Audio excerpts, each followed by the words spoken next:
The odds of us getting rate cuts are now nearly 70%. But just a few days ago, it was at 50%, and in fact, even fell down to about like 35% for a hot minute. So, what the fuck happened? Well, you see, it's all in response to the really big stimulus package that came out of Japan.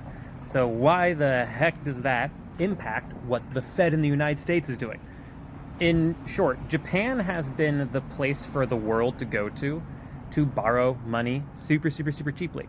But with their stimulus coming out, it's going to soften the yen. It's going to cause their central bank, the Bank of Japan, to hike rates, make it a little bit more expensive to start borrowing money. That then forced the Fed, despite them not having the unemployment data that they want, which is why the odds of rate cuts fell so aggressively at first, immediately shot back upwards because the Fed is looking at that going, oh shit. Liquidity is going to be at an all-time fucking low. Not all-time, but very low in the banking sector. That's a really big problem. We need to make it cheaper for people to borrow the US dollar because the cheap yen, its days are numbered. And how does the Central Bank of the United States do that?